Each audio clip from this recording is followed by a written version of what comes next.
Afganistan, Turkmenistan, Azerbaycan.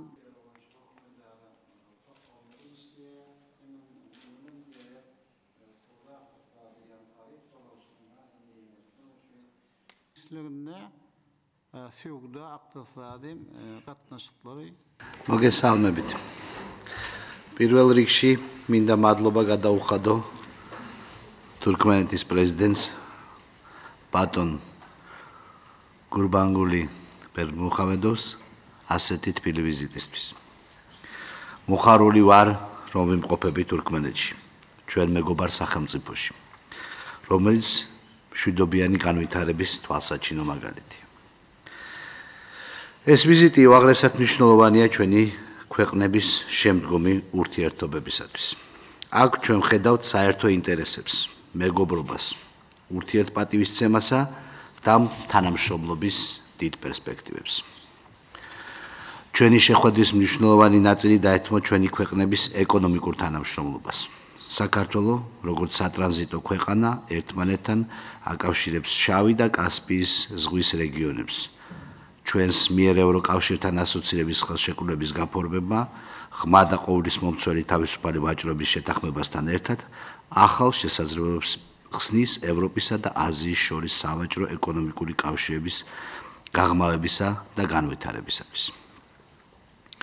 დღევანდელ შეხვედრაზე ჩვენ დეტალურად განვიხილეთ ჩვენი ურთიერთობების დღის წესრიგის აქტუალური საკითხები და განვსაზღვრეთ ურთიერთსასარგებლო თანამშრომლობის სამომავლო მიმართულებები. ეს სტრატეგიული ხედვები ასახულია ჩვენს ერთობლივ განცხადებაში, რომელიც საქართველოსა და თურქმენეთის ურთიერთობებს ახალ იმპულსს მიანიჭებს. ჩვენი ქვეყნების ორმხრივი ურთიერთობის შემდგომი განმცობის და განვითარების პერსპექტივა დიდია. ამ თვალსაზრისით ამ ვიზიტს ძალიან დიდი მნიშვნელობა აქვს, რადგან ხელი ეწერება იმ დოკუმენტებს, რომლებიც ხელს შეუწყობს ჩვენი შემდგომი თანამშრომლობის გაღრმავებას ტრანსპორტის, ტურიზმისა და ვაჭრობის შესახებ. მე ასევე გაუზიარებ ბატონ პრეზიდენტს ის ჩვენი შეშფოთება, რომელსაც იწვევს საქართველოს ოკუპირებულ ტერიტორიებზე არსებული ვითარება. ჩვენ კიდევ ერთხელ გამოვხატეთ ჩვენი პატივისცემა საერთაშორისო სამართლისა და გაეროს ფუძემდებლური პრინციპებისადმი და დავადასტურეთ ჩვენი ერთგულება საზღვრების ურღვეობის, დავების მშვიდობიანი მოგვარების, ერთმანეთის სუვერენიტეტისა და ტერიტორიული მთლიანობისადმი. აქვე მინდა აღვნიშნო, რომ საქართველოს სწორედ ის სახელმწიფოა, რომელმაც არა მხოლოდ მხარი დაუჭირა გაეროს 1995 წლის რეზოლუციას თურქმენეთის მუდმივი ნეიტრალიტეტის შესახებ, არამედ მისი თანაავტორიც იყო.